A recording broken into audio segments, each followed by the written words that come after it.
Un enfant de 13 ans se tenait dans un bureau de PDG millionnaire offrant de sauver un accord de 50 millions de dollars. Le PDG rit et dit qu'il prendrait l'appel lui-même. 3 jours plus tard, ce PDG fut licencié et le fils du concierge avait tout sauvé. Ethan Martinez avait appris que certaines catastrophes sonnent différemment quand elles valent 50 millions de dollars. Le cri vint du bureau d'angle de Richard Blackstone au 42e étage. Pas de douleur, mais de la rage mêlée de panique. Le son d'un homme regardant son empire se fissurer en temps réel. Ethan finissait ses devoirs dans la salle de pause des concierges, 3 portes plus loin, attendant que le corps de sa mère, Maria, se termine quand il l'entendit. « Vous ne pouvez pas vous retirer maintenant. Nous avons un contrat. » La voix de Richard portait à travers les murs de verre qui rendaient tout transparent, tout en cachant ce qui importait. Ethan avait passé assez de soirées ici pour connaître la différence entre le stress ordinaire et le genre de désespoir qui signifiait une catastrophe. Il n'aurait pas dû marcher vers le bureau, aurait dû rester avec ses devoirs d'algèbre. Mais Ethan avait hérité de la curiosité fatale de son père. Le besoin de comprendre les problèmes même quand ce n'était pas à lui de les résoudre. À travers la vitre, Ethan vit Richard Blackstone, 48 ans, costume sur mesure valant plus que ce que Maria gagnait dans 6 mois, le visage rouge de fureur, tenant un téléphone comme s'il voulait le broyer. Sarah Mitchell, son assistante, se tenait figée avec une expression qui suggérait de regarder un accident de voiture coûteux. « Monsieur Tanaka, s'il vous plaît, il y a eu un malentendu. Différence culturelle. » La réponse devait avoir été dévastatrice car le visage de Richard passa du rouge au blanc. Retirer tout l'investissement, 50 millions à cause d'une insulte perçue. C'est absurde. Il ne fit qu'aggraver les choses en qualifiant d'absurde les préoccupations d'honneur d'un homme d'affaires japonais. L'appel se termina. Richard resta immobile, puis lança son téléphone à travers le bureau où il se brisa contre la fenêtre, donnant sur le centre-ville de Chicago. « Faites venir Jennifer Walsh, » dit Richard à Sarah, la voix dangereusement calme. « Faites venir l'équipe exécutive et trouvez des investisseurs assez stupides pour sauver un navire en perdition. » Sarah faillit percuter Ethan. « Tu ne devrais pas être ici. Quand les accords échouent, M. Blackstone devient méchant. » Ethan termina. Il savait. Tout le monde savait que Richard avait bâti sa réputation sur le génie et la cruauté. Ce que la plupart ne savaient pas, ce qu'Ethan avait appris de son défunt père, c'est que le génie était volé et la cruauté était une compensation. Qu'est-ce qui s'est passé? Sarah jeta un coup d'œil à Richard, qui faisait les 100 pas comme un animal en cage. L'accord Tanaka, 50 millions d'un consortium japonais, était censé sauver l'entreprise. Nous perdons beaucoup d'argent. Richard a tout misé sur ce partenariat, mais il a violé le protocole culturel, insulté l'honneur de M. Tanaka. Maintenant, Tanaka se retire. L'estomac d'Ethan se serra. 50 millions, 2000 emplois, l'emploi de sa mère. Quel protocole? Quelque chose à propos de l'échange de cadeaux et des cartes de visite. Richard ne croit pas aux superstitions culturelles. Traite tout le monde de la même manière. Ce qui signifiait traiter tout le monde avec un mépris arrogant qui détruisait les relations avec des partenaires qui valorisaient le respect. « Je sais ce qu'il a fait de mal, » dit Ethan doucement. Sarah cligna des yeux. « Quoi? La violation du protocole. Je sais ce que c'était. Comment le réparer? » Sarah fixa cet enfant de 13 ans en jean usé, affirmant qu'il comprenait les négociations internationales. « Comment le saurais-tu? Mon père me l'a appris avant de mourir. Carlos Martinez travaillait ici. Stratège commercial spécialisé dans les partenariats internationaux. Il m'a enseigné la culture commerciale japonaise. Comment elle peut échanger le protocole des cadeaux. Comment la honte et l'honneur fonctionnent différemment. » L'expression de Sarah changea. Carlos Martinez, l'accident de travail il y a 2 ans, effondrement d'échafaudage. Ethan dit, la voix soigneusement neutre, bien que le souvenir fût comme du verre brisé. 3 jours après avoir averti M. Blackstone des violations de sécurité. L'implication planait entre eux. Je dois parler à M. Blackstone. Je peux aider. Ethan, il n'écoutera pas. Il n'accepte pas les conseils de personnes qui ne sont pas des cadres, surtout pas d'enfants dont les mères nettoient son bureau. Je sais, mais il s'agit de 2000 emplois, y compris celui de ma mère. Jennifer Walsh arriva, directrice financière qui avait travaillé avec Carlos et se souvenait parfois de saluer Maria. 3 cadres la suivirent, l'air convoqué à une exécution. « Quels sont les dégâts? » demanda Jennifer. Tanaka retire tout. Dit que M. Blackstone a fait preuve d'un manque de respect fondamental. Ne peut pas s'associer avec quelqu'un qui ne comprend pas l'honneur. Jennifer ferma les yeux. Nous sommes finis. 150 millions, nous serons en faillite dans 6 mois, 2000 emplois perdus. Peut-être que je peux aider, dit Ethan. 4 cadres le fixèrent. L'expression de Jennifer passa du désespoir à la confusion. Ethan, qu'est-ce que tu fais ici? J'attends maman. Mais j'ai entendu. Je sais ce qui a mal tourné. Comment le réparer? Ethan, c'est compliqué. Mon père me l'a appris. Carlos Martinez était spécialisé dans les partenariats internationaux. M'a tout appris sur les négociations interculturelles, le protocole commercial japonais. Si je pouvais parler à M. Blackstone, absolument pas. La voix de Richard depuis l'embrasure de sa porte. Il avait tout entendu maintenant. Il rayonnait de rage et de désespoir comme de la chaleur. Je ne discute pas d'accords de 50 millions de dollars avec l'enfant. Jennifer, occupez-vous de ça. Faites sortir le gamin et trouvez quelqu'un de compétent. Monsieur Blackstone, commença Jennifer prudemment. Carlos Martinez était l'un de nos meilleurs stratèges.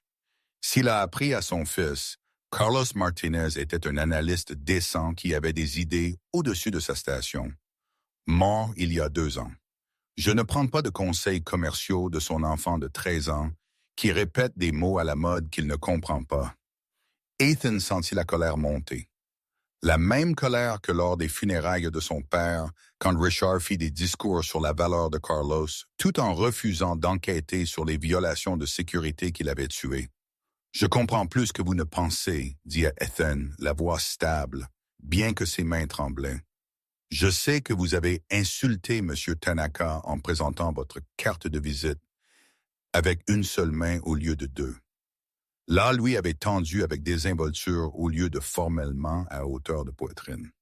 N'avait pas examiné sa carte avec respect avant de la ranger, signalant que vous ne le valorisiez pas en tant que partenaire. Le couloir devint silencieux. Je sais que vous avez essayé de discuter affaires pendant le dîner au lieu d'attendre le moment approprié après avoir établi une relation. Que vous avez interrompu, M. Tanaka. Profondément irrespectueux dans la culture japonaise où le silence démontre la force, et quel que soit le cadeau que vous avez donné, le cas échéant, vous ne l'avez pas présenté des 2 mains en vous inclinant, le faisant passer pour une réflexion après coup. Le visage de Richard devint blanc. Comment se fait-il? C'est juste culturel. Peu importe comment vous donnez du papier à quelqu'un. Cela importe à M. Tanaka. Dans sa culture, la façon dont vous faites quelque chose montre qui vous êtes.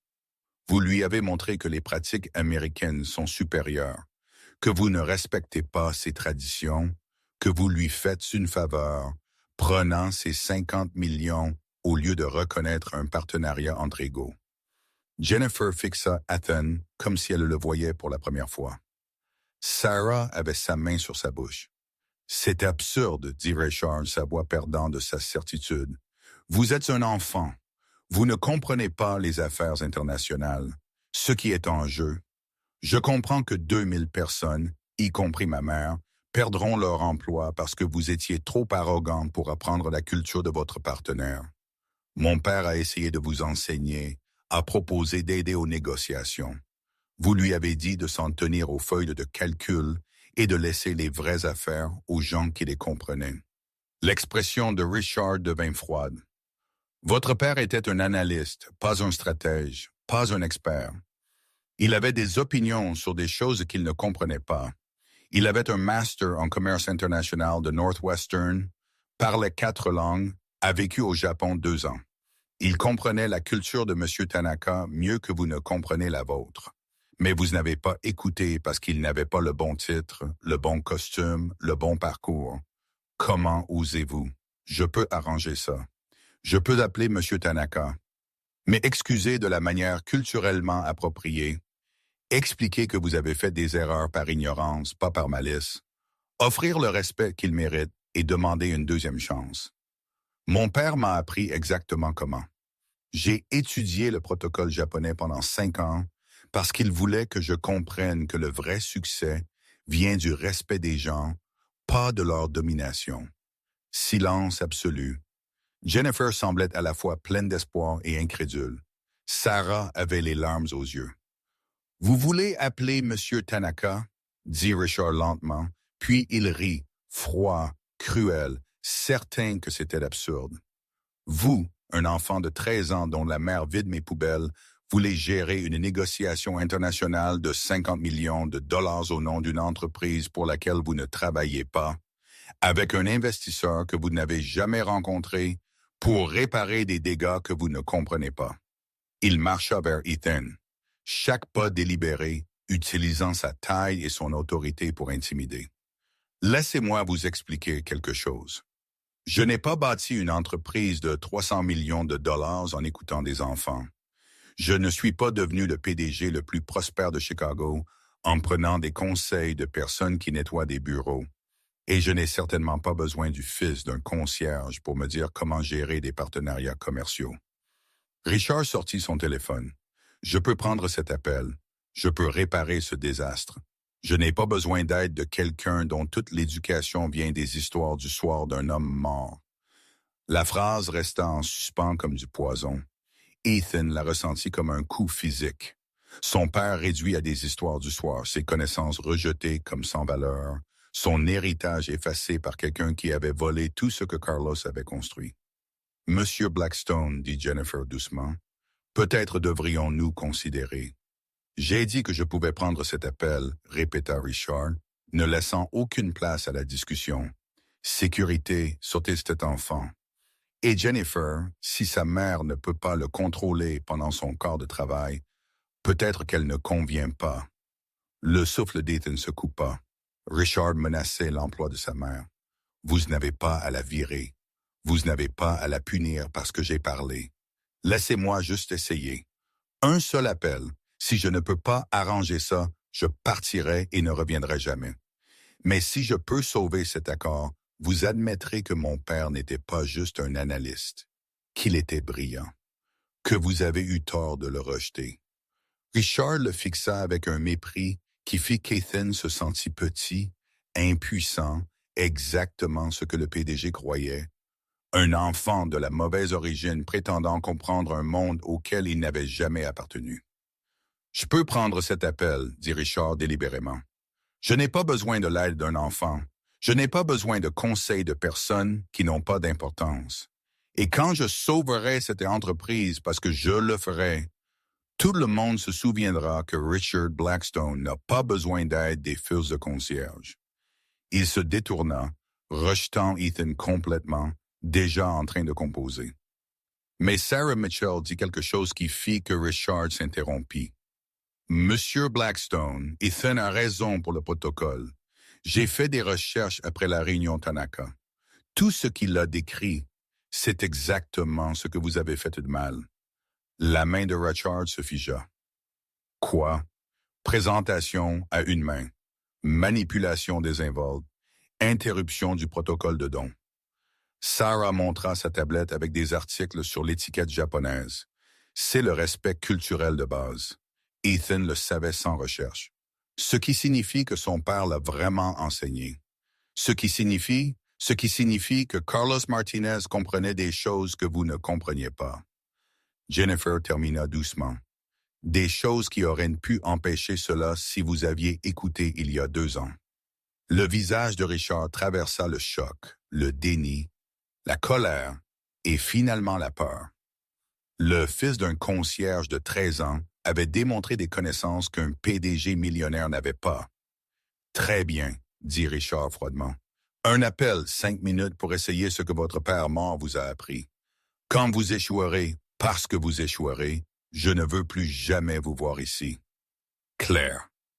Ethan hocha la tête, les mains tremblantes. Il s'était engagé à réparer un désastre de 50 millions de dollars avec rien d'autre que les leçons d'un père parti depuis 2 ans. Jennifer lui tendit un téléphone. Le numéro privé de M. Tanaka ne le gaspillait pas. Ethan le prit, pensant à son père. À Carlos lui apprenant l'honneur, le respect, reconnaissant que différentes cultures définissent le succès différemment. Aux histoires du soir qui étaient en fait un père préparant son fils à un monde qui le sous-estimerait constamment. Il composa. Le téléphone sonna 1 fois, 2 fois. Moshi moshi vint la voix de M. Tanaka. Ethan prit une inspiration. Monsieur Tanaka, ici Ethan Martinez. J'appelle au nom de Blackstone Industries. Je comprends que mon entreprise vous ait montré un grand manque de respect aujourd'hui. J'appelle pour vous présenter mes excuses les plus sincères de la manière la plus formelle. Japonais parfait. Excuse formelle. Ton culturellement approprié. Le silence à l'autre bout s'étira. Alors vous parlez japonais. Mon père m'a appris. Il croyait que comprendre la culture de quelqu'un était le premier pas pour le respecter. Monsieur Tanaka, je sais que Monsieur Blackstone a violé le protocole. Il a présenté son Michi de manière inappropriée. Il n'a pas montré le respect approprié lors de l'échange de cadeaux. Il vous a interrompu, ce qui a démontré de l'impatience plutôt que la considération attentive que votre partenariat méritait. Richard fixait Ethan comme s'il ne l'avait jamais vu. Sarah avait les larmes aux yeux. Jennifer avait sa main sur sa bouche. J'ai 13 ans, continua Ethan. Je ne travaillais pas pour cette entreprise. Ma mère nettoie les bureaux. Mais mon père, Carlos Martinez, il m'a appris que le commerce n'est pas seulement une question d'argent. C'est une question de relation, d'honneur, de reconnaissance, que différentes cultures ont différentes façons de montrer le respect et toutes sont valides. Votre père semble être un homme sage, dit M. Tanaka. Il l'était, dit Ethan, la voix se brisant légèrement. Il est mort il y a 2 ans. Mais avant cela, il m'a appris que les plus grands accords ne sont pas sauvés en étant la voix la plus forte dans la pièce. Ils sont sauvés en étant le plus respectueux, en comprenant que le partenariat signifie l'égalité, pas la domination. Une autre pause. Pourquoi faites-vous ce que t'appelles? Pourquoi pas, Monsieur Blackstone? Ethan regarda Richard, qui était figé, regardant le destin de son entreprise être décidé par un enfant qu'il avait jugé sans valeur. Parce que M. Blackstone ne comprend pas ce que mon père comprenait. Que sauver cet accord ne consiste pas à prouver qu'il a raison. Il s'agit d'admettre qu'il avait tort et de demander la chance de faire mieux. Et vous croyez qu'il mérite cette chance? Ethan pensa aux 2000 emplois, à sa mère, à toutes les familles à qui perdraient tout si cet accord échouait. Je crois que les 2000 personnes qui travaillent ici méritent cette chance. Et je crois que vous êtes un homme d'honneur qui comprend que parfois les responsables font des erreurs. Mais cela ne signifie pas que tout le monde devrait en souffrir. Le silence s'étira si longtemps qu'Ethan pensa que l'appel avait été coupé. Puis M. Tanaka dit quelque chose qui fit blanchir le visage de Richard Blackstone. « Je vais envisager de réintégrer l'investissement. À une condition, vous, Ethan Martinez, serez présent à toutes les futures négociations parce que vous comprenez clairement quelque chose sur le respect et l'honneur que votre PDG ne comprend pas. Et si j'investis 50 millions de dollars, je veux m'associer à des gens qui valorisent ce que je valorise. » Le cœur d'Ethan s'arrêta. « Monsieur Tanaka, j'ai 13 ans, je ne peux pas. Vous pouvez. » Monsieur Tanaka l'interrompit doucement. « Votre père vous a bien enseigné. Honorez sa mémoire en utilisant ce qu'il vous a donné. J'enverrai de nouvelles conditions demain. Assurez-vous que M. Blackstone comprend que ce partenariat ne fonctionne que s'il apprend l'humilité. Sayonara, fils d'Ethan. » L'appel se termina. Ethan se tenait dans le couloir de Blackstone Industries, entouré de cadres qui avaient vu le fils d'un concierge de 13 ans Sauver 50 millions de dollars en n'utilisant que les leçons d'un père que l'entreprise avait jugé sans importance. Richard Blackstone resta figé, réalisant que l'enfant qu'il avait traité de bon à rien venait d'accomplir ce qu'il ne pouvait pas. Et Sarah Mitchell murmura ce que tout le monde pensait. Son père devait être extraordinaire. Jennifer Walsh regarda Richard avec une expression qui suggérait qu'elle recalculait tout ce qu'elle pensait savoir sur qui méritait le crédit des succès passés de Blackstone Industries. Parce que si un enfant de 13 ans pouvait démontrer ce niveau d'expertise commerciale, qu'est-ce que cela disait du père qui l'avait enseigné? Et qu'est-ce que cela disait du PDG qui avait renvoyé ce père comme un simple analyste avant qu'il ne meure dans des circonstances suspectes? Ethan rendit le téléphone à Jennifer, sa main tremblait encore, et dit la seule chose qui comptait. Mon père avait raison sur tout ça, et quelqu'un doit comprendre pourquoi il est mort 3 jours, pour après avoir essayé de dire la vérité à M. Blackstone. La nouvelle se répandit dans Blackstone Industries comme une traînée de poudre. Le fils d'un concierge de 13 ans venait de sauver un accord de 50 millions de dollars que le PDG n'avait pas pu réparer. Ethan était assis dans la salle de pause où sa mère le trouverait dans 20 minutes quand son quart de travail se terminerait, essayant de traiter ce qui venait de se passer. Ses mains tremblaient encore de l'appel téléphonique avec M. Tanaka, d'avoir parlé japonais à un homme qui contrôlait 50 millions de dollars, d'avoir entendu l'empire de Richard Blackstone se fissurer sous le poids d'une vérité qu'il ne pouvait plus nier. Jennifer Walsh le trouva en premier. « Ethan, dit-elle, s'asseyant en face de lui avec une expression qui mêlait l'admiration et quelque chose de plus sombre, de la suspicion peut-être ou de la reconnaissance. C'était extraordinaire. Ce que vous venez de faire, la façon dont vous avez parlé à M. Tanaka, la connaissance culturelle, les compétences en négociation. » Elle fit une pause. « Ça, ce n'est pas quelque chose que vous avez appris dans les livres. Mon père m'a appris, dit Ethan doucement. À partir de mes 8 ans, chaque soir après le dîner, il m'enseignait les différentes cultures commerciales, japonaises, allemandes, brésiliennes, chinoises. Il disait que comprendre comment les gens communiquent et le respect était plus précieux que comprendre comment ils gagnent de l'argent. Carlos vous enseignait à être un stratège, dit Jennifer. Pas seulement à vous apprendre des faits, à vous apprendre à penser, à lire les gens, à naviguer dans des négociations complexes. Sa voix baissa. Savait-il que quelque chose pouvait lui arriver? La gorge d'Ethan se serra. 3 jours avant de mourir, il m'a donné un cahier. Il a dit qu'il contenait tout ce qu'il avait appris sur le commerce international. Il m'a dit de le garder en sécurité, qu'un jour j'en aurais peut-être besoin pour finir quelque chose qu'il avait commencé. Il rencontra le regard de Jennifer. Je n'ai pas compris ce qu'il voulait dire avant ce soir. Jennifer resta silencieuse un long moment. L'échafaudage s'est effondré, ce qui a tué votre père. L'enquête a été rapidement close, classée comme défaillance d'équipement. Mais Carlos avait déposé des plaintes de sécurité concernant cette aile de construction pendant des mois. Richard les a ignorées. A dit qu'elles étaient trop chères pour être traitées immédiatement. Et 3 jours après que papa ait menacé d'aller à l'Osha lui-même, l'échafaudage a cédé. Ethan termina. Ma mère n'en parle pas, mais j'ai lu les rapports, ceux qui sont du domaine public. L'équipement n'était pas défectueux. Les protocoles de sécurité n'ont pas été suivis. Et le superviseur de la construction qui aurait dû surveiller ce site, il a démissionné le lendemain de la mort de mon père, a quitté l'État, sans adresse de réexpédition. L'expression de Jennifer devint froide. Vous pensez que ce n'était pas un accident?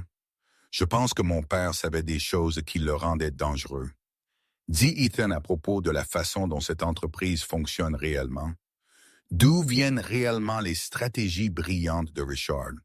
Et je pense que quelqu'un a décidé qu'il était plus précieux mort que vivant et posant des questions. Avant que Jennifer ne puisse répondre, Richard apparut à l'embrasure de la porte de la salle de pause. Son visage avait retrouvé des couleurs, mais ses yeux contenaient quelque chose de plus dur que de la colère. De la ruse mêlée de peur. Ethan, dit Richard, sa voix contrôlée d'une manière qui fit qu'Ethan eut la nausée. Nous devons discuter de ce qui vient de se passer, ce que vous avez dit à M. Tanaka. J'ai sauvé votre entreprise, dit Ethan Playman.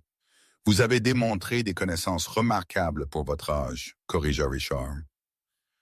Des connaissances qui venaient clairement du tutorat de votre père, ce qui a été une chance pour nous. Mais nous devons établir des limites quant à la façon dont cette situation sera présentée à l'avenir. Jennifer se leva. Richard, qu'est-ce que vous? Je protège la réputation de cette entreprise, interrompit Richard. Et l'avenir du jeune Ethan, car si l'on apprend que notre PDG n'a pas pu gérer une négociation qu'un enfant de 13 ans a réparée, cela crée des problèmes. Des questions sur le leadership, la compétence, le genre de questions qui rendent les investisseurs nerveux. Ethan sentit une compréhension froide l'envahir. Vous voulez vous attribuer le mérite d'avoir réparé l'accord. Je veux encadrer cela de manière appropriée, dit Richard. Oui, vous avez passé l'appel, mais vous l'avez fait sous ma direction en utilisant des stratégies que je vous ai enseignées, agissant comme mon représentant pour mettre en œuvre des solutions que j'avais déjà identifiées. C'est un mensonge, dit Ethan. C'est du leadership, rétorqua Richard. Comprendre comment gérer les récits, contrôler l'information, présenter les situations de manière à bénéficier à toutes les personnes impliquées. Il s'appuya contre le cadre de la porte. Voici ce que je propose. Vous obtenez un fonds d'études très généreux, 50 000 $ pour l'université, la reconnaissance en tant que jeune talent prometteur qui a montré de l'initiative, et votre mère obtient une promotion au poste de superviseur des installations avec une augmentation significative. Les yeux de Jennifer s'écarquillèrent. Richard, vous essayez d'acheter son silence? J'essaie de récompenser sa contribution tout en maintenant la stabilité organisationnelle, dit Richard. Ethan a démontré des compétences précieuses ce soir, des compétences qui, correctement guidées, pourraient mener à une excellente carrière. Mais s'il insiste pour affirmer qu'il a fait cela seul, sans aucune direction de ma part, cela crée des complications. Le fait passer pour délirant. Fait passer sa mère pour quelqu'un qui a élevé un enfant avec des délires de grandeur. La menace était subtile mais claire. Accepter l'argent et le récit où Richard peindrait Ethan comme un enfant perturbé que sa mère ne pouvait pas contrôler. « Et si je dis non ?» demanda Ethan. Le sourire de Richard n'atteignit pas ses yeux. « Alors j'expliquerai à M. Tanaka que vous avez agi sans autorité, que vous avez dénaturé votre rôle au sein de cette entreprise, que si vos intentions étaient bonnes, vous avez créé des problèmes de responsabilité en vous faisant passer pour un représentant de l'entreprise sans autorisation appropriée. M. Tanaka me semble être un homme qui valorise l'honnêteté. Je me demande ce qu'il ressentirait en apprenant que le garçon qu'il a trouvé si impressionnant violait en fait la politique d'entreprise et potentiellement le droit commercial japonais concernant la fausse représentation. Ethan sentit ses mains se serrer. Richard menaçait de détruire la seule chose qu'il venait d'accomplir, le respect que M. Tanaka lui avait montré. « Vous ne pouvez pas, » commença Ethan. « Je peux, » interrompit Richard, « parce que je suis le PDG et que vous êtes un gamin de 13 ans qui a passé un appel téléphonique. Alors, voici ma dernière offre. Prenez l'argent, acceptez le récit. Laissez-moi gérer la façon dont cette situation est présentée au conseil d'administration et à nos investisseurs.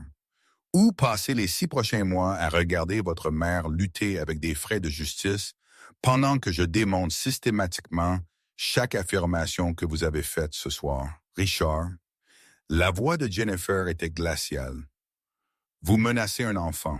Je protège mon entreprise, dit Richard. Contre la responsabilité, contre la fausse déclaration, contre le chaos qui s'ensuivrait si les gens croyaient que le fils d'un concierge comprend les affaires internationales mieux que des cadres qui ont passé des décennies à bâtir cette industrie. La porte de la salle de pause s'ouvrit. Maria Martinez se tenait là dans son uniforme de nettoyage, voyant son fils affronter le PDG, voyant Jennifer Walsh l'air furieux et comprenant immédiatement que quelque chose avait très mal tourné. « Ethan, La voix de Maria portait la peur particulière qui venait du fait d'être de la classe ouvrière, dans un monde où les gens puissants pouvaient vous détruire pour les avoir dérangés. Que se passe-t-il? Votre fils a passé un appel téléphonique ce soir, dit Richard avant qu'Ethan ne puisse parler. Un appel téléphonique très impressionnant qui a aidé à résoudre une situation commerciale. Et maintenant, nous discutons de la reconnaissance et de la compensation appropriée pour sa contribution. Maria regarda entre Richard et Ethan, essayant de comprendre les courants sous-jacents à ces mots. Quel genre d'appel téléphonique? Il a sauvé un accord de 50 millions de dollars que Richard avait détruit, dit Jennifer sans détour. A utilisé les connaissances que Carlos lui a enseignées sur la culture commerciale japonaise. A parlé directement à notre principal investisseur et l'a convaincu de ne pas retirer son financement. Ethan vient de sauver cette entreprise et 2000 emplois, y compris le vôtre. La main de Maria se porta à sa bouche. Ethan. Et maintenant, M. Blackstone veut que je dise que c'est lui qui l'a vraiment réparé, dit Ethan doucement. Que je ne faisais que suivre ses instructions, que les enseignements de papa n'étaient pas une vraie expertise, juste des coups de chance. L'expression de Maria passa du choc à la compréhension, puis à quelque chose de plus dur. Vous voulez que mon fils mente pour vous donner le crédit de quelque chose que vous n'avez pas fait, pour prétendre que les connaissances de son père n'étaient pas précieuses. Je veux protéger votre fils des accusations d'usurpation d'identité d'entreprise, dit Richard d'une voix douce, et lui offrir une compensation significative pour son temps et ses efforts. 50 000 $, Maria. C'est plus que ce que vous gagnez en 2 ans pour un seul appel téléphonique. Pour son silence, corrigea Maria, pour avoir accepté que Carlos n'était pas vraiment l'expert qu'Ethan vient de prouver qu'il était. Elle s'approcha de Richard, toujours vêtu de son uniforme de nettoyage, portant la dignité qui venait d'années de sous-estimation. Mon mari a passé 12 ans dans cette entreprise. Il avait des idées qui ont sauvé des millions de dollars, des stratégies qui ont ouvert des marchés internationaux, et vous l'avez traité comme s'il n'était qu'un analyste qui devait rester à sa place. Votre mari était un analyste, dit Richard. Un compétent, mais il n'était pas un stratège, pas quelqu'un qui comprenait la vue d'ensemble. Il en comprenait assez pour apprendre à notre fils comment sauver votre entreprise en 5 minutes, rétorqua Maria. Ce qui est plus que ce que vous avez réussi, quelle que soit la durée que vous avez passée à crier sur M. Tanaka cet après-midi. La température dans la pièce chuta. Le visage de Richard rougit. Prudence, Maria. Vous êtes toujours une employée ici et des employés qui ne peuvent pas maintenir des limites professionnelles. Vous me menacez de me virer? Demanda Maria. Parce que mon fils vous a embarrassé.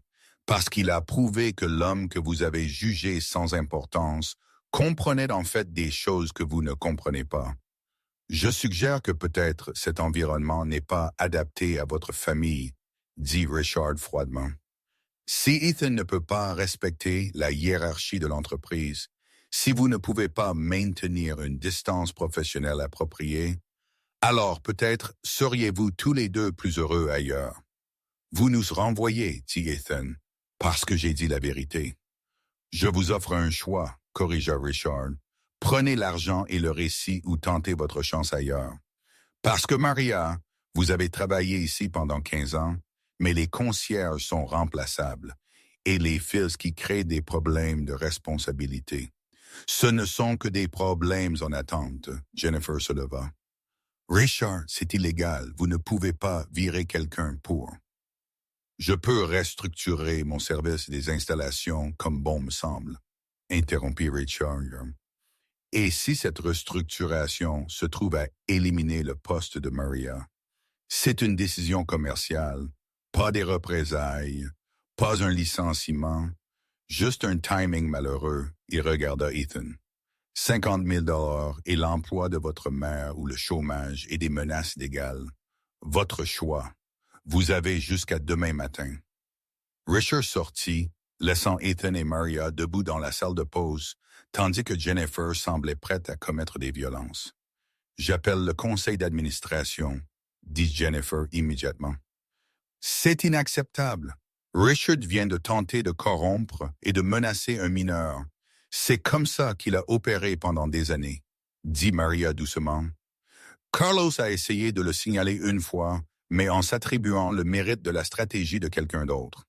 Et soudainement, la prochaine évaluation de performance de Carlos était terrible. Soudainement, il était signalé pour des violations mineures. Soudainement, son contrat n'a pas été renouvelé et il a dû postuler à son propre emploi. Elle s'assit lourdement. Nous avons pensé à partir, mais des emplois qui payaient ce que Carlos gagnait avec son parcours, ils ne sont pas faciles à trouver.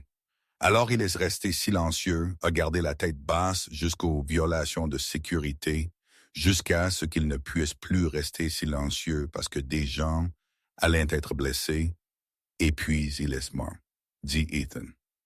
Maria hocha la tête, et je me suis convaincu que c'était un accident, parce que croire autre chose signifiait croire que j'étais restée silencieuse pendant que mon mari était assassiné, que j'avais priorisé notre revenu sur sa sécurité, sur la justice. Elle regarda Ethan, les larmes aux yeux. Mais tu n'es pas resté silencieux. Tu as parlé. Tu as utilisé ce que ton père t'a appris pour sauver cette entreprise. Et maintenant, Richard veut effacer cela. Veut prétendre que les connaissances de Carlos n'avaient pas d'importance. Que notre famille n'a pas d'importance. Alors que faisons-nous? Demanda Ethan. Jennifer sortit son téléphone. Nous documentons tout. Chaque menace que Richard vient de faire. Chaque tentative de contrôler le récit. Et ensuite, nous allons au conseil d'administration avec quelque chose que Richard n'a pas considéré. Qu'est-ce que c'est? Demanda Maria. La preuve que l'expertise de Carlos n'était pas seulement théorique, qu'il a développé des stratégies que Richard utilise depuis des années, que chaque accord international majeur que Blackstone Industries est conclu au cours de la dernière décennie. Carlos a créé le cadre et Richard s'en est attribué le mérite. Elle leur montra son téléphone, des fichiers qu'elle avait commencé à extraire pendant la confrontation, des dossiers financiers, des documents de stratégie, tous portant le nom de Carlos Martinez dans les métadonnées, mais la signature de Richard Blackstone sur les présentations finales. Je me doutais depuis des années, dit Jennifer, mais je ne pouvais pas le prouver. Carlos était prudent, gardait des copies de son travail original. Et ce soir, quand Ethan a démontré la même expertise que Carlos, j'ai réalisé que la question n'est pas de savoir si un enfant de 13 ans pouvait apprendre la stratégie commerciale internationale. La question est pourquoi Richard avait besoin de la voler à la personne qui la lui enseignait. Ethan fixa les fichiers. Des années de travail de son père, volées, renommées, utilisées pour bâtir la réputation de Richard tandis que Carlos était rejeté. Nous portons cela devant le conseil d'administration, continua Jennifer. Montrons-leur que Richard ait commis une fraude d'entreprise, que la mort de Carlos n'était pas un accident, mais une solution pratique. Que ce soir, il ne s'agissait pas d'Ethan étant précoce. Il s'agissait de Richard étant incompétent et désespéré de le cacher. Il se défendra, prévint Maria. Il a des avocats, de l'argent, du pouvoir. Il a des avocats qui travaillent pour Blackstone Industries, corrigea Jennifer. Et je suis la directrice financière. Je contrôle les fonds de l'entreprise, y compris les fonds légaux. Richard est sur le point d'apprendre ce qui se passe quand vous menacez le mauvais enfant et rappeler au mauvais cadre qu'il est temps d'enquêter sur la façon dont le succès de cette entreprise a vraiment été bâti. Elle regarda Ethan. Votre père vous a laissé des preuves, de la documentation, la preuve qu'il était le stratège que Richard prétendait être. Demain matin, le conseil d'administration apprendra que l'homme qu'ils ont payé des millions est un fraudeur. Et l'homme qu'ils avaient à peine remarqué était un génie. Ethan pensa à son père, à Carlos restant tard pour documenter des stratégies, à enseigner tout à son fils, à mourir après avoir menacé d'exposer Richard. Demain matin, dit Ethan, Richard Blackstone apprendra ce que mon père savait, que vous pouvez voler le travail de quelqu'un, mais vous ne pouvez pas voler son héritage parce que l'héritage vit dans les personnes qu'ils enseignent. Et papa m'a tout appris.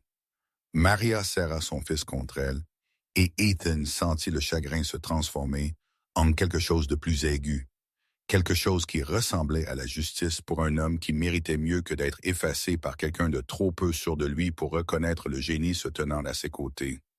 La réunion d'urgence du conseil d'administration fut convoquée pour 8 heures le lendemain matin, et Richard Blackstone arriva confiant qu'il pouvait contrôler le récit. Il avait passé la nuit à préparer sa présentation, comment il avait encadré un jeune talent prometteur, guidé Ethan à travers une négociation complexe, démontré son leadership en reconnaissant le potentiel dans des endroits inattendus. L'histoire était propre, inspirante, même le genre de choses qui faisait passer les PDG pour des visionnaires plutôt que des incompétents. Ce que Richard ne savait pas, c'est que Jennifer Walsh avait passé cette même nuit à extraire chaque dossier que Carlos Martinez avait jamais créé. Chaque document de stratégie qui portait son nom dans les métadonnées met la signature de Richard sur la version finale. Chaque email où Carlos avait proposé des solutions que Richard avait ensuite revendiquées comme ses propres innovations. Ethan était assis dans le couloir devant la salle du conseil avec sa mère, tous deux vêtus de leurs meilleurs vêtements, qui semblaient toujours minables à côté des costumes qui passaient devant eux. Maria tenait la main d'Ethan comme elle l'avait fait quand il était plus petit, quand le monde semblait trop grand et incertain. « Tu as peur ?» demanda-t-elle doucement. « Terrifié, admet Ethan. Et s'ils ne nous croient pas, et si Richard les convainc que je ne suis qu'un gamin qui a eu de la chance? Alors nous saurons que nous avons essayé, dit Maria, que nous avons défendu ton père quand personne d'autre ne l'aurait fait. Ça compte, Ethan, même si nous perdons, les portes de la salle du conseil s'ouvrirent.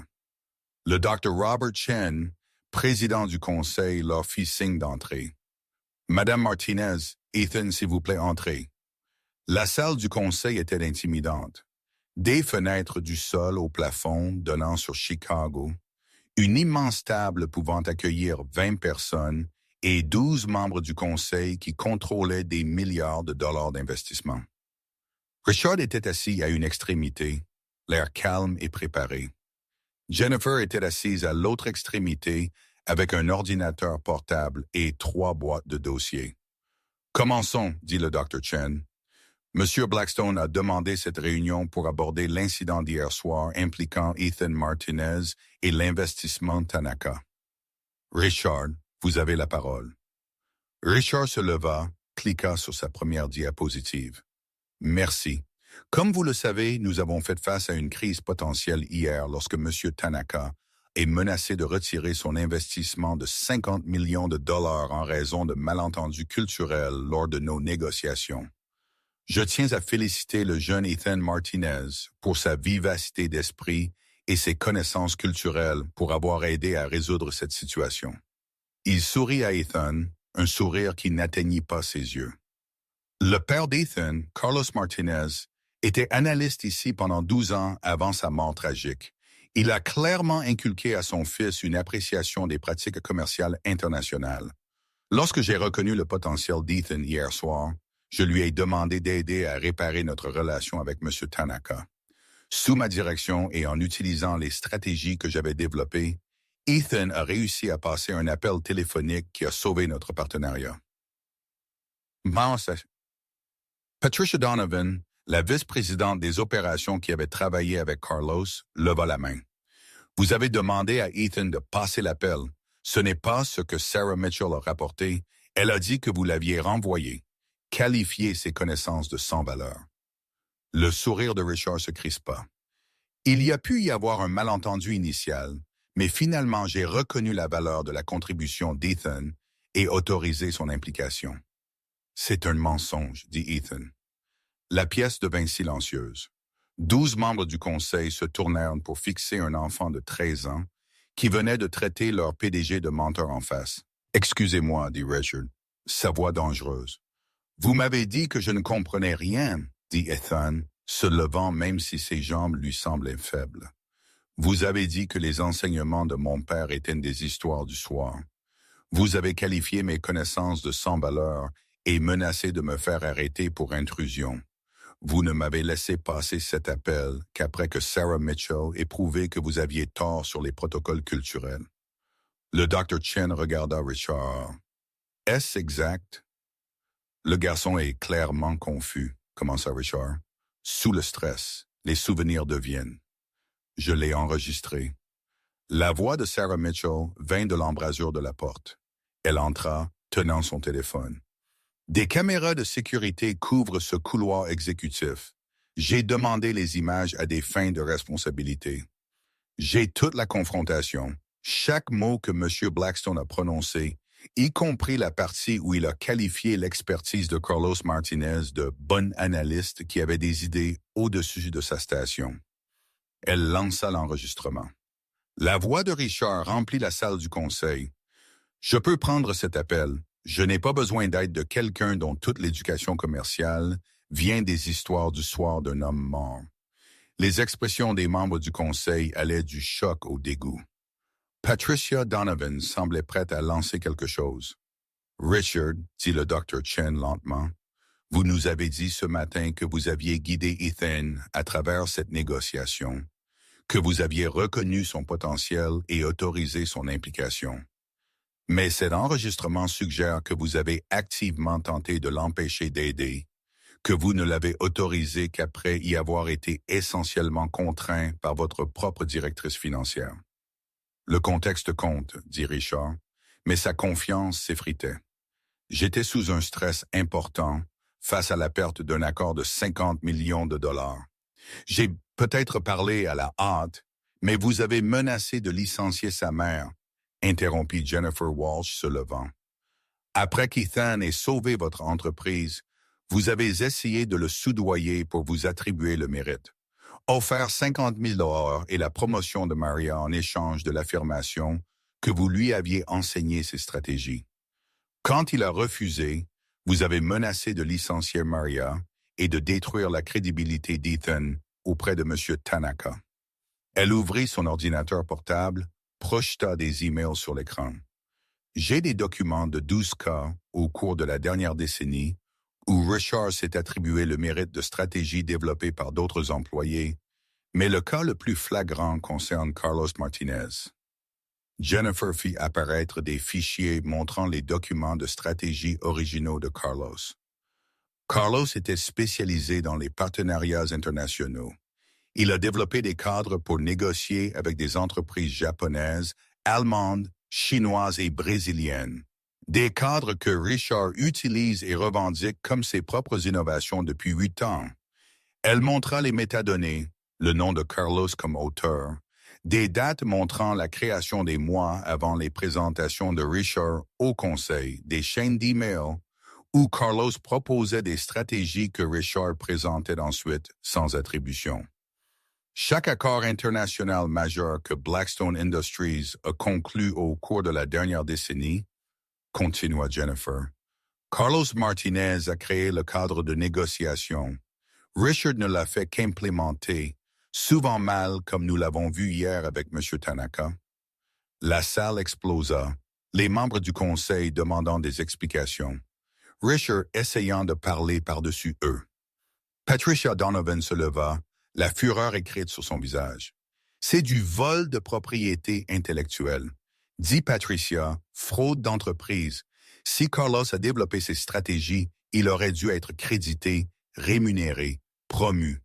Au lieu de cela, Richard a pris de son travail. Et elle cessa de regarder Ethan. Carlos est mort il y a 2 ans. Accident de travail. Effondrement d'échafaudage. 3 jours après qu'il ait menacé de signaler Richard à l'OSHA pour avoir ignoré les violations de sécurité, dit Jennifer doucement. Le superviseur de la construction responsable de ce site a démissionné le lendemain, a quitté l'Illinois sans adresse de réexpédition. L'enquête a été close en moins de 2 semaines et a été classée comme défaillance d'équipement. Même si Carlos avait documenté que l'équipement était en bon état, les protocoles étaient ignorés. L'implication planait dans l'air comme du poison.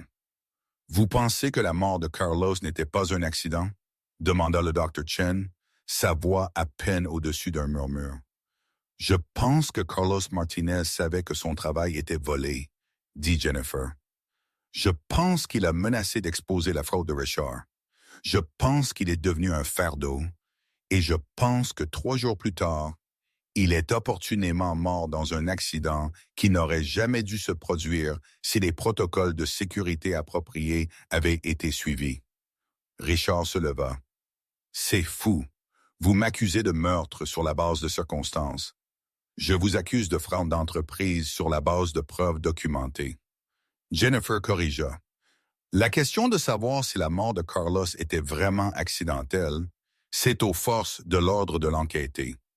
Mais ce qui n'est pas en question, c'est que vous avez volé le travail d'employés pendant des années, que vous avez bâti votre réputation sur l'expertise d'autres personnes, et que lorsqu'un enfant de 13 ans a démontré des connaissances que vous revendiquiez comme les vôtres, vous avez essayé de le faire taire plutôt que d'admettre la vérité. Elle regarda le conseil d'administration. Carlos Martinez était brillant. Il a tout appris à son fils sur le commerce international parce qu'il voulait qu'Ethan ait des opportunités que Carlos n'a jamais eues. Et la nuit dernière, ce fils a sauvé cette entreprise en utilisant les enseignements de son père. Des enseignements que Richard a exploités et dont il s'est attribué le mérite avant même la mort de Carlos. Le Dr. Chen se tourna vers Ethan. Vous avez le cahier de votre père, celui qu'il vous a donné avant de mourir. Ethan le sortit de son sac à dos, 2 ans à le porter partout. L'écriture de son père remplissant chaque page, des stratégies pour différentes cultures, des tactiques de négociation, tout ce que Carlos avait appris en 12 ans, à être renvoyé comme un simple analyste. Mais Patricia le prit, lut plusieurs pages, puis regarda Richard avec une expression de mépris absolu. C'est un travail extraordinaire, une pensée stratégique de niveau supérieur. Carlos Martinez aurait dû être notre VP des relations internationales, aurait dû être promu il y a des années. Au lieu de cela, vous l'avez maintenu à un poste d'analyste tout en volant son expertise. Je n'ai rien volé, dit Richard. Carlos travaillait pour cette entreprise. Son produit de travail lui appartenait. Son produit de travail lui appartenait en vertu de son contrat de travail, interrompit Jennifer, projetant ce document. Carlos a négocié des conditions spécifiques. Toutes les stratégies qu'il a développées en dehors des heures de travail sur son temps personnel sont restées sa propriété intellectuelle. Il pouvait les partager volontairement avec l'entreprise, mais elle n'était pas automatiquement la propriété de Blackstone Industries. Elle montra les registres horaires de Carlos. Chaque stratégie majeure que Richard a utilisée, Carlos les a développées à la maison le week-end, pendant les matchs de baseball de son fils et les dîners de famille. Il les apportait comme suggestions et Richard les mettait en œuvre, mais seulement après avoir supprimé le nom de Carlos et affirmé que les idées provenaient de sessions de brainstorming exécutives. Les preuves étaient accablantes. Document après document montrant le génie de Carlos et le vol de Richard. Les membres du conseil d'administration regardèrent Richard et Ethan, voyant l'écho du génie d'un père chez un fils qui venait de prouver que la connaissance ne mourrait pas avec l'enseignant. Je propose un vote de censure immédiat de Richard Blackstone en tant que PDG, dit Patricia. Et je recommande que nous fassions appel à des enquêteurs externes pour examiner à la fois les allégations de fraude d'entreprise et la mort de Carlos Martinez. Appuyez, diraient 3 autres membres du conseil simultanément. Le Dr. Chen regarda Richard. « Avez-vous quelque chose à dire pour votre défense? » Richard fixa Ethan avec une haine si pure. Cela fit comprendre à l'enfant de 13 ans exactement pourquoi son père avait été si prudent avec la documentation. Pourquoi Carlos lui avait donné ce cahier. Pourquoi il avait tout appris à Ethan, malgré le fait de savoir que cela pourrait en faire une cible. Le garçon ment, dit Richard platement. C'est un enfant avec des délires de grandeur, élevé par une mère qui ne pouvait accepter que son mari était médiocre. Carlos Martinez était un analyste adéquat, rien de plus. Et je ne serais pas abattu par les théories du complot d'un concierge et les fantasmes d'un adolescent. Alors, vous ne verrez pas d'inconvénient à ce que nous vérifions les métadonnées de ces fichiers, dit le Dr. Chen, ou à ce que nous fassions appel à des experts comptables judiciaires pour examiner qui a réellement développé les stratégies que vous avez présentées ou à ce que nous demandions directement à M. Tanaka, qui l'a impressionné hier, vous ou Ethan. Il sortit son téléphone. En fait, faisons-le maintenant. Le Dr. Chen appela M. Tanaka sur haut-parleur quand l'investisseur japonais répondit. Le Dr. Chen expliqua la situation, qu'il y avait des questions sur qui avait réellement mené la négociation d'hier. Il n'y a pas de questions, dit M. Tanaka, sa voix portant clairement à travers la salle du conseil. Le garçon Ethan Martinez a démontré des connaissances culturelles et un respect que M. Blackstone manque entièrement. Lorsque j'ai accepté de reconsidérer mon investissement, c'était à cause d'Ethan, parce qu'il comprenait ce que son PDG ne comprend pas, que le commerce est bâti sur les relations et l'honneur, pas sur la domination et le profit. Il fit une pause. On m'a dit que le père d'Ethan lui avait enseigné ces choses. Si son père possédait une telle sagesse, alors Blackstone Industries a commis une grave erreur en ne l'élevant pas au leadership. Et si M. Blackstone revendique le crédit de connaissances qui venait clairement d'une autre source, alors vous avez une crise d'intégrité qu'aucun montant d'investissement ne peut réparer. L'appel se termina. Le conseil resta silencieux. Motion pour révoquer Richard Blackstone de son poste de PDG, dit le Dr. Chen. Tous pour? 12 mains se levèrent à l'unanimité. Motion pour offrir à Ethan Martinez une bourse d'études commerciales complète et un poste de consultant pour honorer les contributions de son père. 12 mains de nouveau. Richard se leva, le visage blanc de rage et de choc. C'est illégal. Je poursuivrai en justice. Je détruirai. Vous avez fini, dit Patricia simplement. La sécurité vous escortera. Vos effets personnels seront expédiés. Et si notre enquête révèle un quelconque lien entre vos actions et la mort de Carlos Martinez, vous en aurez pour bien plus longtemps que votre carrière. 2 gardes de sécurité entrèrent. Richard regarda Ethan une dernière fois, et Ethan vit dans ses yeux la reconnaissance qu'il avait été vaincu, non pas par des membres du conseil ou des preuves, mais par un enfant de 13 ans portant l'héritage de son père. « Votre père était un fou, » dit Richard alors que la sécurité l'emmenait. « Il aurait pu accepter mes offres, aurait pu être promu s'il était juste resté silencieux, mais il a dû être juste, a dû me menacer, et regardez où cela l'a mené. » La confession planait dans l'air. L'aveu que Carlos avait menacé Richard, que Richard l'avait vu comme un problème à résoudre. Le Dr. Chen était déjà en train de composer son téléphone. « Oui, c'est Robert Chen de Blackstone Industries.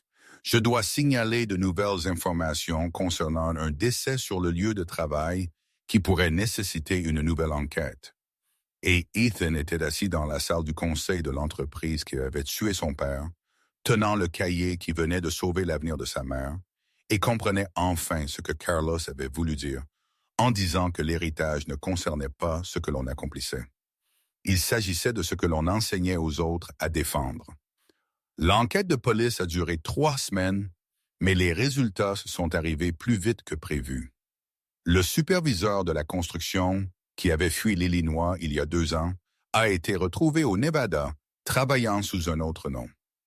Lorsque les détectives lui ont montré des preuves le liant à la mort de Carlos Martinez, il a craqué en quelques heures, leur a tout raconté sur le paiement en espèces de Richard Blackstone, sur les instructions d'ignorer les protocoles de sécurité le jour où Carlos travaillerait près de l'échafaudage, sur l'appel qu'il avait reçu la nuit précédant la mort de Carlos, lui disant de s'assurer que l'accident ait l'air naturel. Ethan a appris cela en étant assis dans le bureau de Jennifer Walsh, servant désormais temporairement de PDG, pendant que le conseil cherchait une direction permanente.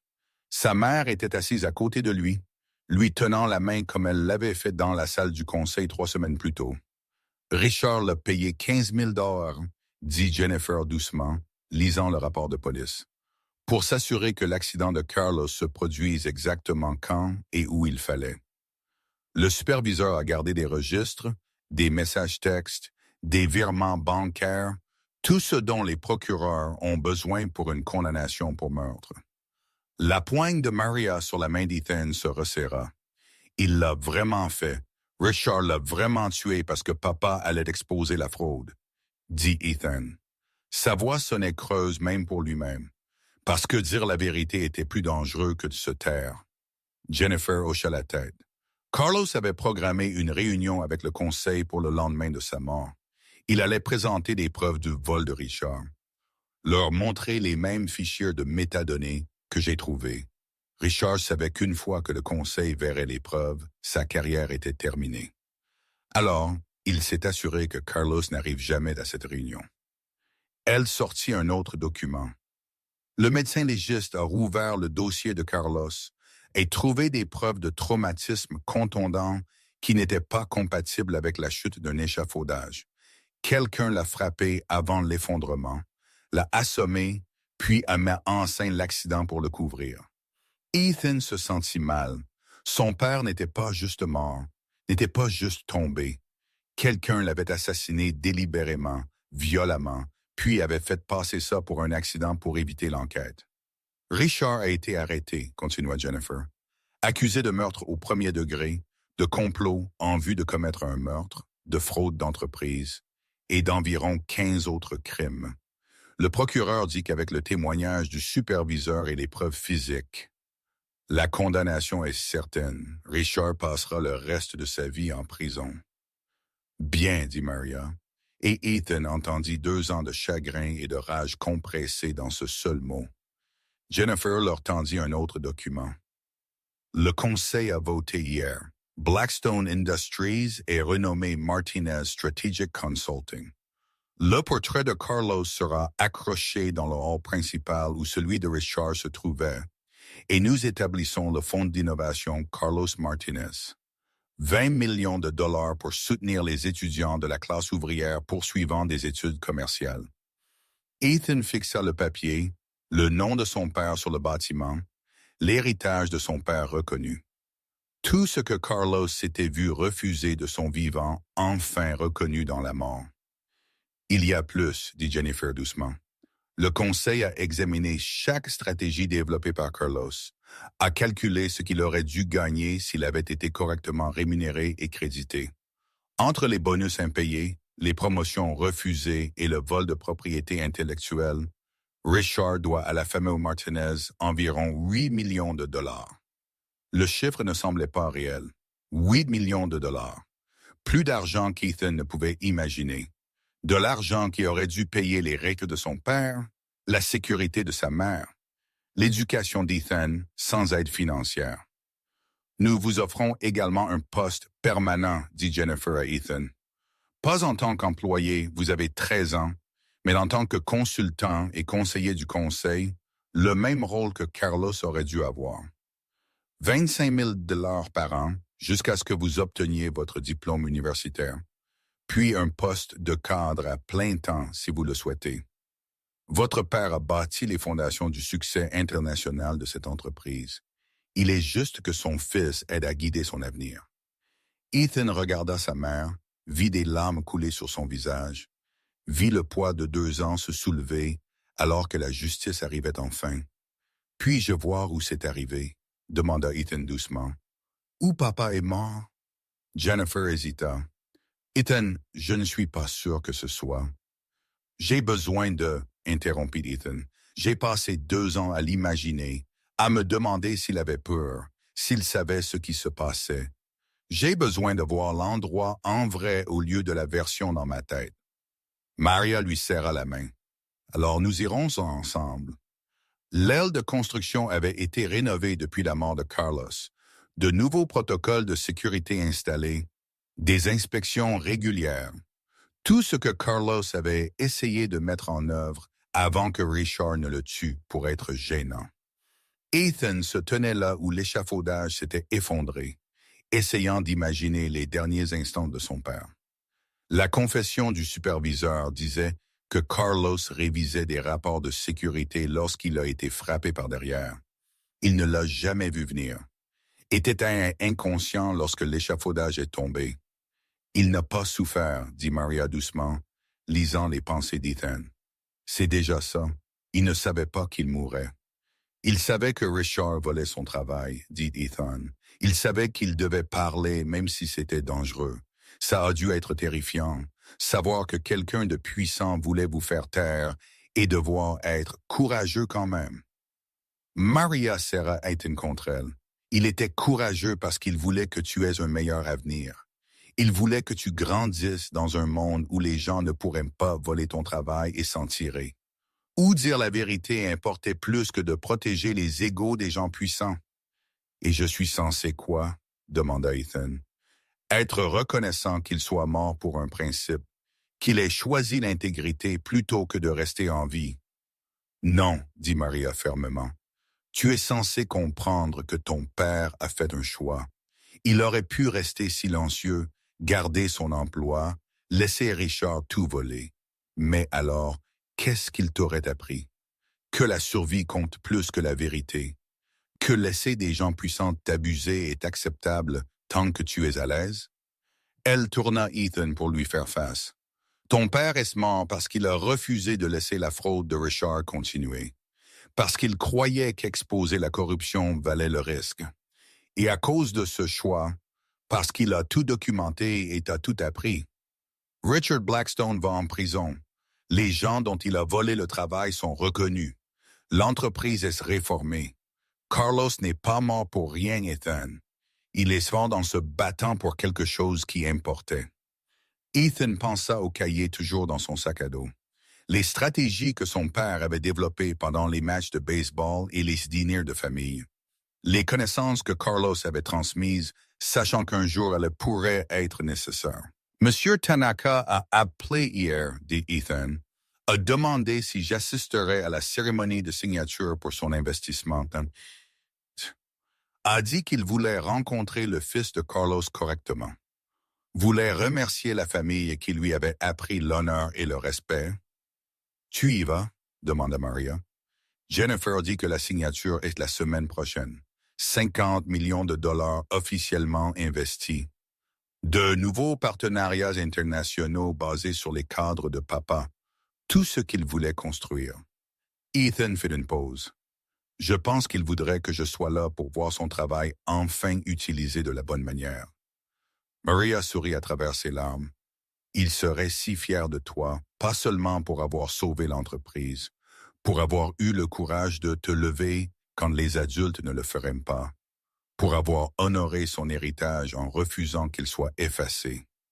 Ils se tenaient ensemble à l'endroit où Carlos était mort, et Ethan sentit le chagrin se transformer en autre chose. Pas de bonheur. Son père était toujours parti, mais un but. La compréhension que la mort de Carlos n'avait pas été insignifiante, qu'elle avait exposé la corruption et créé le changement et appris à Ethan que certaines choses valaient la peine d'être combattues, même lorsque le coût était terrible. Je vais accepter le poste au conseil d'administration, dit Ethan. Pas pour l'argent, pour papa. Parce que s'il a passé 12 ans à construire des stratégies qui ont changé cette entreprise, alors je devrais passer ma vie à m'assurer que ces stratégies sont utilisées pour aider les gens, pas pour les exploiter. Maria le serra plus fort dans ses bras. C'est exactement ce qu'il aurait voulu. Pas de vengeance, pas d'amertume, juste toi utilisant ce qu'il t'a appris pour rendre le monde un peu meilleur qu'il ne l'a laissé.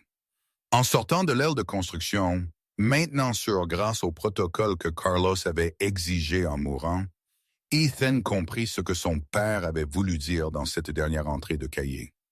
L'héritage n'est pas ce que l'on accomplit, c'est ce que l'on enseigne aux autres à défendre. Carlos Martinez s'était battu pour l'intégrité dans un système corrompu et avait perdu sa vie pour cela, mais il avait appris à son fils à continuer de se battre, et cet héritage survivrait à la réputation volée de n'importe quel PDG.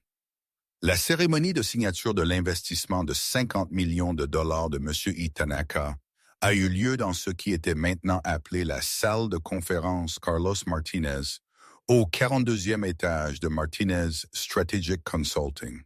Ethan se tenait près de la fenêtre où Richard Blackstone avait autrefois jeté son téléphone de rage, regardant Chicago s'étirer sous lui.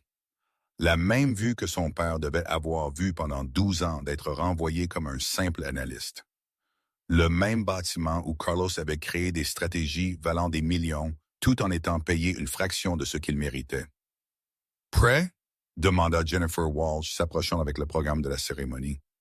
Monsieur Tanaka a spécifiquement demandé que vous fassiez partie de la signature. A dit que cela ne semblerait pas juste sans la personne qui a réellement sauvé le partenariat. Ethan regarda le programme, son nom figurant comme consultant stratégique juste en dessous du titre de PDG de Jennifer. Le nom de son père en haut en tant que fondateur in memoriam du cadre de stratégie internationale. Je n'ai jamais fait de discours auparavant, admet Ethan. Et si je le rate? Alors vous le raterez devant des gens qui savent déjà que vous êtes brillant, dit Jennifer. Monsieur Tanaka est venu ici spécifiquement pour vous rencontrer. Le conseil d'administration est là pour honorer l'héritage de votre père. Les employés dont vous avez sauvé les emplois veulent vous remercier.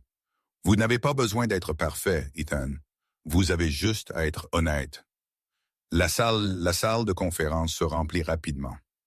Membres du conseil d'administration, chef de département, Maria assise au premier rang vêtue d'une nouvelle robe achetée avec l'argent du règlement. Sarah Mitchell avec un appareil d'enregistrement parce que certains moments devaient être préservés. Et M. Tanaka, digne dans un costume parfaitement coupé, tenant un cadeau enveloppé dans du papier japonais traditionnel. Le Dr. Robert Chen ouvrit la cérémonie. Nous nous rassemblons aujourd'hui pour officialiser un partenariat qui a commencé dans la crise et a été sauvé par le courage, le respect culturel et l'héritage d'un homme que cette entreprise n'a pas su reconnaître de son vivant. Carlos Martinez a bâti les fondations de notre succès international. Et son fils, Ethan Martinez, nous a rappelé que la vraie expertise ne nécessite pas un titre fantaisiste. Juste la connaissance, l'intégrité et le courage de dire la vérité quand les autres restent silencieux. Il fit un geste vers le portrait maintenant accroché là où celui de Richard était. Carlos Martinez, à l'époque où il était analyste, souriant à l'appareil photo, ressemblant exactement à ce qu'Ethan se souvenait de lui avant l'accident d'échafaudage, qui était en fait un meurtre. Avant de signer les documents d'investissement, continua le Dr. Chen, M. Tanaka a demandé l'opportunité de parler. L'investisseur japonais se leva, s'inclina légèrement vers la salle, puis se tourna pour faire face directement à Ethan. Quand j'ai négocié pour la première fois avec Blackstone Industries, j'ai été traité avec ce que les Américains appellent de l'efficacité. Serrage de main rapide, discussion commerciale rapide, cérémonie minimale. Monsieur Blackstone croyait que c'était du respect pour mon temps. L'expression de M. Tanaka était soigneusement neutre. Mais dans la culture japonaise, précipiter les affaires suggère que la relation n'a pas d'importance, que le profit est plus important que le partenariat, que l'honneur est un inconvénient plutôt qu'un fondement. M. Blackstone n'a pas respecté mon temple. Il a manqué de respect à ma culture. Il sortit son téléphone, lança un enregistrement. La voix d'Ethan parlant japonais, s'excusant avec la formalité appropriée, expliquant les protocoles culturels avec le genre de détails qui montraient une compréhension authentique plutôt qu'une recherche superficielle. Ce garçon, dit M. Tanaka, a démontré plus de respect en 5 minutes que M. Blackstone en 5 mois de négociation. Non pas parce que Ethan voulait mon argent, mais parce que son père lui a appris que comprendre la culture de quelqu'un est le premier pas pour les respecter en tant qu'égaux. Il se tourna vers Maria. « Madame Martinez, votre mari était clairement un homme extraordinaire. Enseigner à son fils une telle sagesse tout en occupant un emploi qui n'appréciait pas son génie. C'est de la vraie force, du vrai honneur. » Maria essuya les larmes de ses yeux. Carlos a toujours dit que la chose la plus importante qu'il pouvait donner à Ethan n'était ni l'argent ni le statut. C'était la connaissance pour réussir dans un monde qui le sous-estimerait constamment. Je pense qu'il serait fier qu'Ethan lui ait donné raison. Monsieur Tanaka s'approcha d'Ethan, lui présenta le cadeau enveloppé des 2 mains en s'inclinant. « Pour vous, en l'honneur des enseignements de votre père et de votre courage de les utiliser. Ethan l'accepta des deux mains, s'inclinant en retour, exactement comme Carlos le lui avait appris. À l'intérieur de l'emballage se trouvait un livre, L'art du management japonais, avec une inscription pour Ethan Martinez, qui comprend déjà ce que ce livre enseigne. Puisses-tu continuer l'héritage de ton père avec le même honneur qu'il a démontré? Hiroshi Tanaka. Merci, dit Ethan en japonais, puis il passa à l'anglais. Mon père aurait apprécié cela plus que je ne peux l'exprimer. Il a passé toute sa carrière à essayer d'enseigner aux gens que le commerce n'est pas seulement une question de profit. C'est une question de relation, de respect, de reconnaissance que différentes cultures ont différentes façons de montrer qu'elles vous valorisent et tout compte. Monsieur Tanaka sourit. Votre père semble avoir été un excellent partenaire. Je regrette de ne l'avoir jamais rencontré, mais je suis honoré de travailler avec une entreprise qui porte maintenant son nom et respecte ses principes. La signature ne prit que quelques minutes. Jennifer et M. Tanaka apposèrent leur signature sur les documents officialisant l'investissement de 50 millions de dollars dans Martinez Strategic Consulting. Mais la cérémonie continua car le Dr. Chen avait une autre annonce. Le conseil d'administration a voté pour établir plusieurs initiatives en l'honneur de Carlos Martinez, dit-il. Premièrement, le Fonds d'innovation Carlos Martinez fournira des bourses aux étudiants de la classe ouvrière poursuivant des études commerciales. 20 millions de dollars pour commencer, avec une contrepartie de l'entreprise pour tous les dons des employés. Des applaudissements emplirent la salle. Patricia Donovan se leva. Deuxièmement, nous mettons en œuvre le protocole Martinez pour toutes les négociations internationales. Chaque employé impliqué dans le commerce interculturel recevra une formation sur le respect culturel, les protocoles appropriés et la compréhension que les traditions de nos partenaires sont aussi valides que les nôtres. Plus d'applaudissements. Sarah Mitchell se leva ensuite. Troisièmement, nous créons le prix d'intégrité Martinez, décerné annuellement à tout employé qui fait preuve de courage en disant la vérité au pouvoir, qui privilégie l'éthique à la commodité, qui incarne les valeurs que Carlos Martinez a défendues en mourant. La salle éclata, les employés se levant, applaudissant, beaucoup pleurant, et Ethan comprit que la mort de son père avait créé quelque chose que Richard Blackstone n'aurait jamais pu construire.